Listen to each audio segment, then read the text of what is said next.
Thank you, Ruby. Hello everyone, my name is Edward, and today I'm going to talk about math. Imagine a piano keyboard that stresses forever.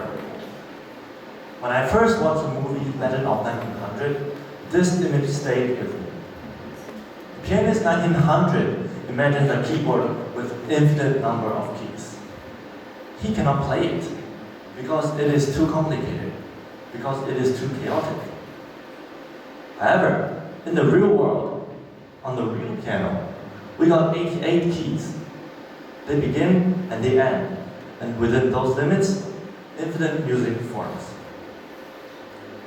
Well, for me, I've also sometimes feeling overwhelmed by the infinite keyboard of life.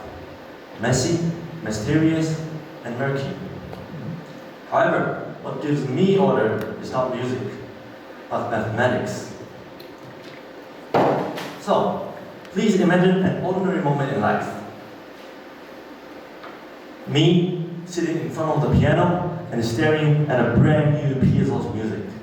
And for me, I have no idea if it will be easy or incredibly hard. So, this is where I'd like to bring you guys in. Please look at the two pieces of music on the screen. Which one is more difficult? It's very obvious, right? The left one is much more difficult than the right one. It's just intuition. We all know that. But what's tricky is the next one. Let's check the second pair. Both of them are neat, not too many notes, not too difficult rhythms. So, which one is harder? Raise your hand if you think the right one is more difficult. Almost half of you raise your hand. But here's the truth. The left one is actually Debussy's Moonlight, and it's extremely hard because it hides tricky rhythms and huge hand leaps. It's way more difficult than the right one, but it seems similar, right? And this is a problem we all are facing. We do not know how to judge the difficulty of a music score using our bare eyes.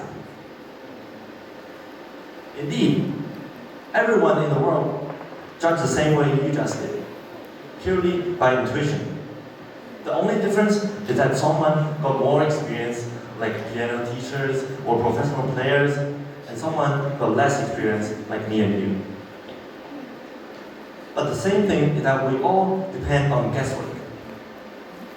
I've faced this challenge again and again in my 11 years of studying piano. And until one day, I decided to stop guessing. If intuition wasn't reliable, maybe I can change it. Why not I make it more objective and make it more near the truth? So, I decided to make a mathematical model. I listed 8 factors that make some piano sheet music difficult, which include things like note density, which is how crowded the notes are, Klossky jumps, which is the biggest jump required when we play the piece of music, and also things like expressive markings and performance duration, and so on. All of these factors can help me to make a difficulty score for each music piece. Which means I'm aiming to quantify the difficulty of piano music. Suddenly, I found that I turned an intuitive thing measurable. Actually, by using Python, I can extract feature scores automatically. Then, using an algorithm, I can successfully create a difficulty score for each music listed here. So, I kind of find that sometimes we will find a harmless piece rating an 8 out of 10, and sometimes a piece that looks very scary may only be a 5. I successfully turned guesswork into concrete evaluation. That's very special, right? Turning abstract things solid. So actually, this was my first taste of using mathematics outside of classroom. solving real-world problems, and make our world from chaotic to clear.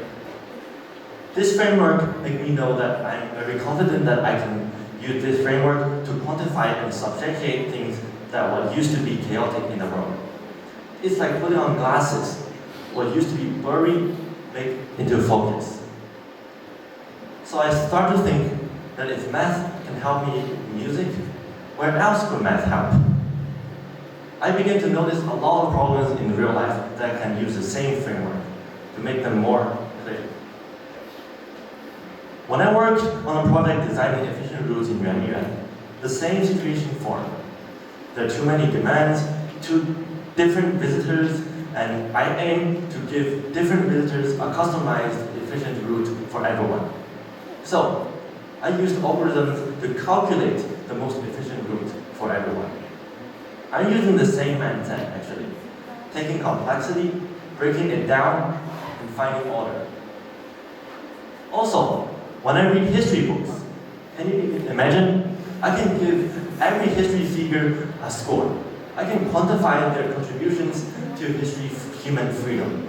That's very interesting. I can rate them from high to low, and then we can know that who did a great job. I turned out an abstract concept solid.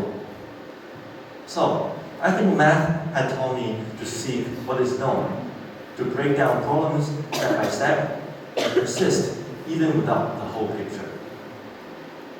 And so, when I return to the image of 1900, that image still stays in my brain. And I noticed that the world may sometimes feel like an infinite keyboard. But math gave me my 88 keys. Maybe your 88 keys may not be math. Maybe it will be running, maybe it will be writing. But no matter what, please hold on to them, because I believe that these are the tools that navigate us in a world full of truth, feelings, and everything in between. Thank you.